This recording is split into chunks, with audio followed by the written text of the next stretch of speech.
जय माता दी। मेरे सभी प्यारे दोस्तों, मैं लक्ष्मी शर्मा बड़ों को चरण स्पर्श, छोटों को प्यार और बराबर वालों को दिल से नमस्कार करती हूँ।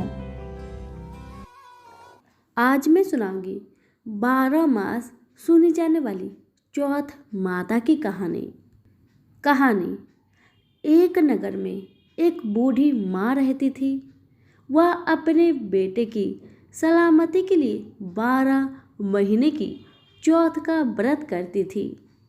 हर चौथ को पंसारी से थोड़ा सा गुड़ और घी लाकर 4 लड्डू बनाती, एक बेटे को देती, एक से पूजा करती, एक हाथ कार के लिए निकालती और एक चांद उगने पर खुद खा लेती थी।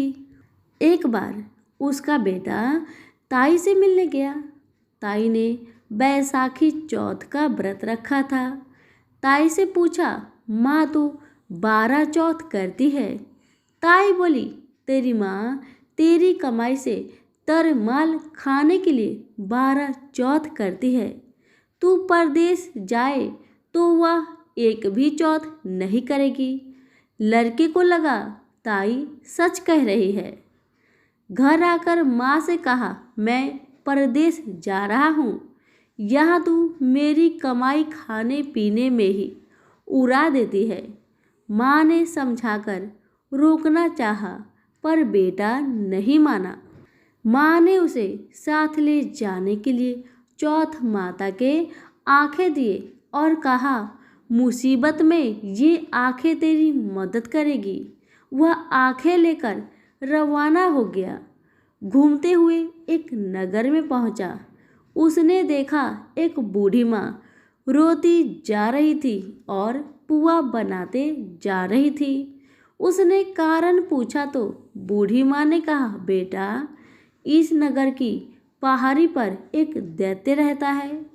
पहले वह नगर में आकर कई लोगों को खाने के लिए मार देता था।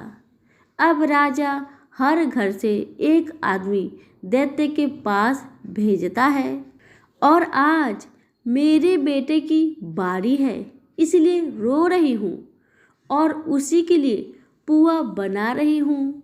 वह बोला, तू पुए मुझे खिला दे, तेरे बेटे की जगह मैं चला जाता हूँ। बूढ़ी माँ ने खीर पुए उसे खिला दिए।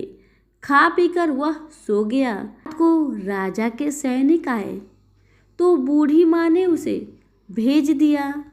दैत्य के सामने पहुंचने पर उसने चौथ माता की आंखें दैत्य की तरफ फेंक कर कहा, हे चौथ माता, यदि मेरी माँ मेरी सलामती के लिए व्रत करती है तो दैत्य का सिर कटकर गिर जाए। तुरंत दैत्य का सिर कट गया। लड़का वापस आ गया। राजा ने उसे उपहार देकर विदा किया। चलते हुए एक दूसरे राजा के नगर में पहुंचा।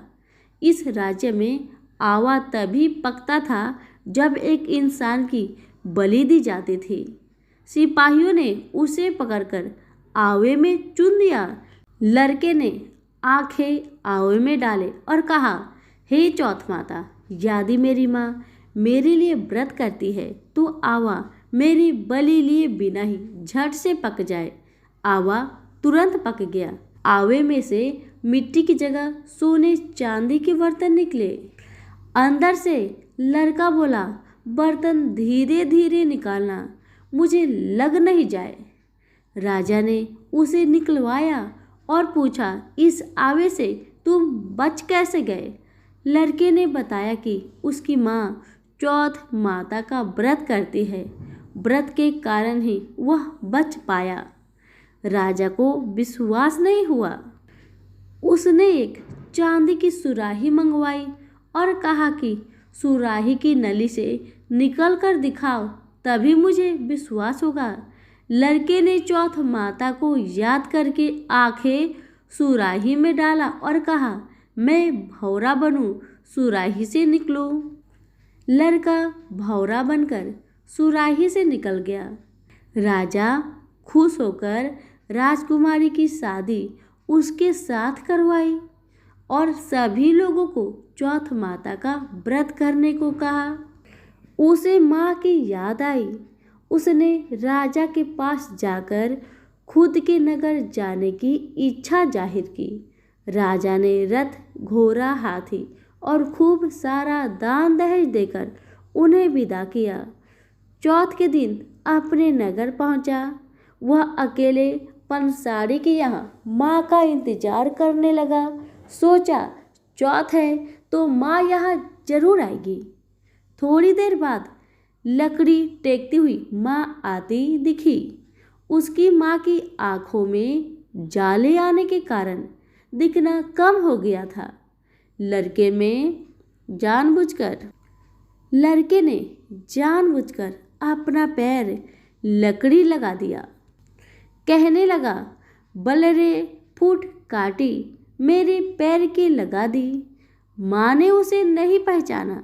कहने लगी, भैया मुझे चाहे कितनी गाली निकालो पर मेरे बेटे को कुछ मत कहना। बेटा माँ के चरणों में गिर पड़ा। कहा, माँ मैं तेरा ही बेटा हूँ, मुझे माफ़ कर दो।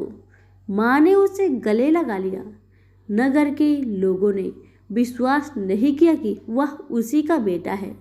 बूढ़ी माँ ने चौथ माता को याद करके कहा, हे चौथ माता, यदि मैं अपने बेटे के लिए व्रत करती हूँ तो मेरे स्तन में दूध भर जाए और उसकी धार मेरे बेटे के मुंह में गिरे। माँ के स्तन से दूध की धार निकलकर बेटे के मुंह में गिरने लगी। लोग चौथ माता की जय जयकार करने लगे। उस नगर के सभी लोग चौथ माता का व्रत करने लगे। हे चौथ माता, जैसे बूढ़ी माँ और उसके बेटे की सहायता की वैसे हमारी भी करना। कहानी कहने, सुनने और हुक्कारा भरने वाले पर कृपा करना। तो सभी प्रेम से बोले, चौथ माता की जय हो। कथा पसंद आने पर लाइक, शेयर, कमेंट जरूर करें। धन्यवाद।